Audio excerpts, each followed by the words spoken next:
In previous session, you studied the first point of topic electrochemistry, that is introduction part. In that you studied oxidation, reduction, etc. Now in this session we are going to learn the next point, that is second point, electric conduction. Okay. Now what is meant by electric conduction? Electric conduction means a charge transfer from one point to another point that results in electric current. That is, electric current represents the charge transfer of charge. Okay. Now, the charge transfer or the flow of electricity occurs through the substances are called as conductors. Okay. Now, these conductors are of two types. First one is metallic conductors.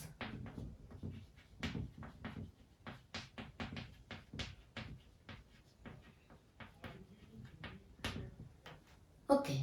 And electrolytic conductors. Electrolytic conductors.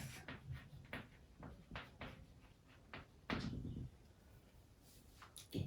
Now, in case of metallic conductors, here you know the metals, the electrons present in the valence shell, that is the last shell, they form a conduction band.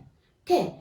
And the electrons present in that conduction band, suppose this is a valence shell, valence band, this is a conduction band. Now the electrons present in this conduction band are free to move and they conduct the electricity, they conduct the charge. That is, here the electrons conduct the electricity. Therefore, metallic conductors are also called as electronic conductors.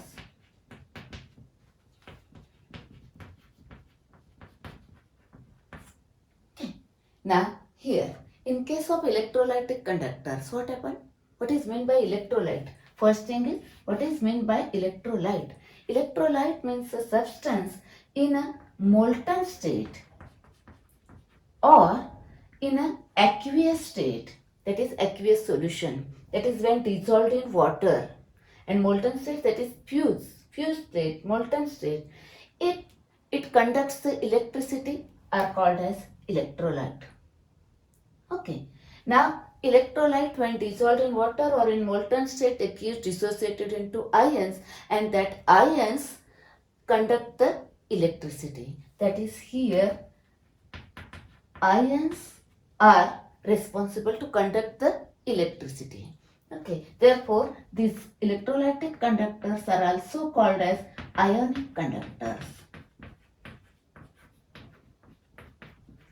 Are called as ionic conductors.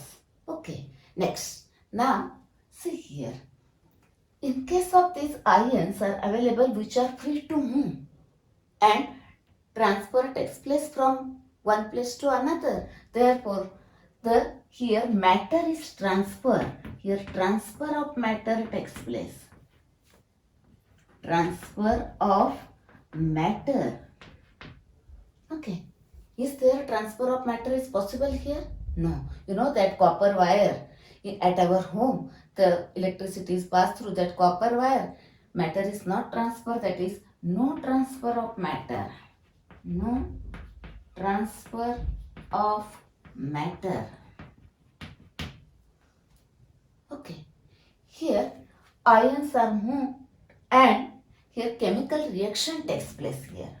That is chemical change takes place. Chemical change takes place. Here no chemical change. Is it possible? No. No chemical change. Yes, the examples of metallic conductors are metals, silver, gold, copper, etc. Okay, and here in case of this, the examples are as acids, bases, and ionic salts. And here examples are metals. Okay, next. Now, these electrolytes, that is substances in a molten state and aqueous states, conduct electricity. That is, their conductivities are there. Now, depending on the nature of conductivities, the substances are classified into two types. Here, substances are classified into two types as, suppose, substances like glucose, fructose, urea, sucrose, etc. When they dissolve in water, what happens? They do not undergo dissociation. They remain in the molecular form as it is. Do not undergo dissociation, therefore no ions.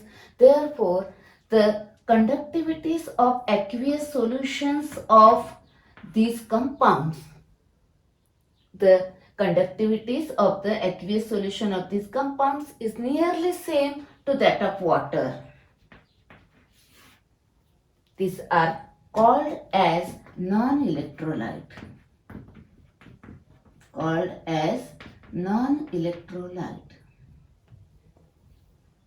Okay. And consider some substances like acid, HCl, acetic acid, NaOH, etc. That is their aqueous solution. Consider HCl, acetic acid, NaOH, etc. Now their aqueous solution, their conductivities, that is conductivities of aqueous solution of these compounds are higher than the water, are called as electrolyte.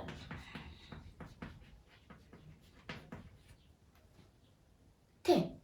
Now, these are electrolytes. This is electrolyte, this is also electrolyte. But if we take the aqueous solution of acetic acid and the aqueous solutions of HCl, then the conductivities are different.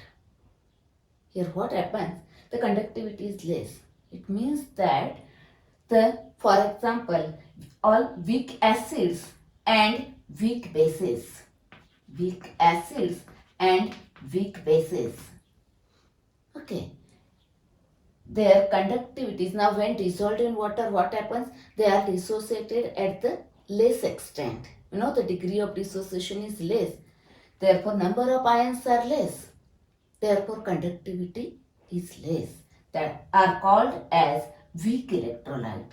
That is, electrolytes, two types, weak electrolyte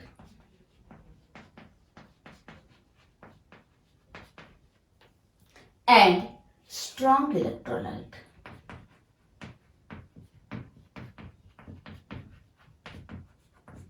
Now, strong electrolyte, in that examples are strong acid, strong base, ionic salts.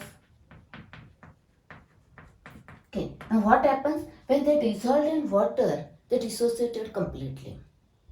Okay, therefore gives maximum number of ions. Therefore conductivity is higher. Here the conductivity is higher for this strong electrolyte, while the conductivity is less for this weak electrolyte. Okay, now this is about the substances, that electrolytes and non-electrolytes. And electrolytes are of two types, weak electrolyte and strong electrolyte. Remember here, their conductivity is nearly same to that of water. Here the conductivities of these higher than water, and in case of these two, so out of these two, the conductivity is higher for this one. Both have a conductivities, but these have a higher conductivities. Okay. Now consider the conductors, metallic and electrolytic conductors. Question may be asked, distinguish between metallic and electrolytic conductors. Here points are there. Okay. Next, the different examples are given and asked which one is non-electrolyte, which one is electrolyte, etc. Okay. Now let us see the next, that is third point, in next session. Okay.